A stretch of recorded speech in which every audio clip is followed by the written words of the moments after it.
Tonga sy daholo Zanagasikara, androranareo za hoe atahoana manala 600 raha ohatra ka sendra hoe misy an'le 600 700 800 900 1000 ny tananao.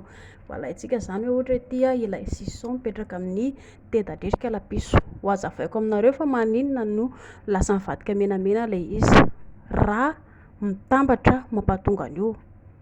De taddio tsara fa raha olona tsy mahay mitsetsitra no mitsetsitra ny faritra misy anao dia anisan'ny mahafaty tampoka io a. Noho izany mieritrereta ho anareo mieritreritra hizestanao 600 apetraka ilay izy avy eo dia avy eo tsy tiana indray fa atahoana manala an'io, efa malalaka be zao ny make-up. Ato ny make-up-tsika efa vonona de jerevy tsara fa ity zao efa misy le fond de teint. Jerevinareo fond de teint, aiza le fond de teint le somary mazavazava, mijeretanareo le fond de teint le somary mazava kokoa amin'ny hoditra. Iny jereo tsara iny fa mazava kokoa amin'ny hoditra de niala le izy. Jereo tsara fa lasa hitovitovy amin'ny hoditra izy zao rehefa elanela. Ity zao fotaka moa zany ny filazana azy de jerevy tsara fa niala le izy zao. Lasa nidirangoza be le izy fa tsy manino fa jerevinareo izy zao efa lasa matroka le izy fa tsy menamena be ohatran'ny teo aloha. Hitanareo lasa matroka izy zao fa tsy menamena be ohatran'ny teo aloha fa arakarak'ilay fotaka ampiasainareo. Hitanareo lasa mivadika somary mazavazava kokoa. Inona koa no tokony atao? Ilay glaçon. Raha manana glaçon ao an-trano de afaka ampiana glaçon.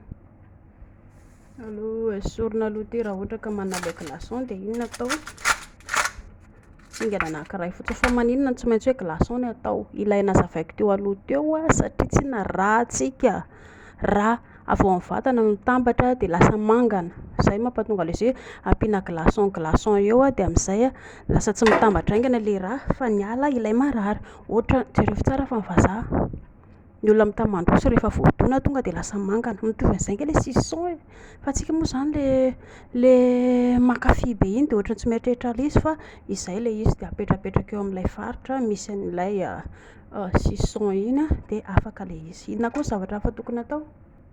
Rehefa hivoaka any ivelany ianao zany tsy maintsy hoe tenda na tratra no misy an'le izy de afaka tapenanao amin'ny akanjo e. Sy akanjo anaovanao tsy maintsy manao akanjo matevitevina zany ianao mba hanakonana an'ilay satria ny olona samy manana ny toe-tsainy a. Ny sasany zao mahita an'le izy de mandokany hoe nankafy be a, ny sasany indray kivy hoe tsy ampaferin'ny olona manambady koa tony, ny sasany indray manambany hoe aza manala bara-batana angaha.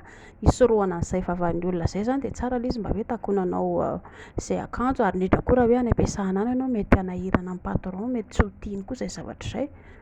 Fa zao torohevitra ny ataoko ny tovovavy molamola ho andrisika lapiso kely a, tsisy tokony mahamolamola ndre amin'izany resaka 600 zany mihitsy. Antony de satria tsy maintsy tsarain'ny olona amin'ny zavatra ohatran'ny hoe lasa makorelina koa ndre tany ambadika tany na ahoana. Ho an'ny olona manambady ireo zany ny vahaolana atao raha ohatra ka sendra an'izay ndrisika lapiso kely fa tsy voatery nge ry zareo io ampiana an'io foana e, tsy voatery fa izay tianareo mivady moa zany io a, izay mahafinaritra anareo atao fa izay fotsiny hoe mila mitandrina ho an'izay olona mpilelaka na mpitsetsitra ilay mametraka ilay 600 tandremo fa raha ohatra ka mahery fihetsika ianao de anisan'ny mofaty tampoka eo ilay olona miaraka aminao io. Zay, mazotoa.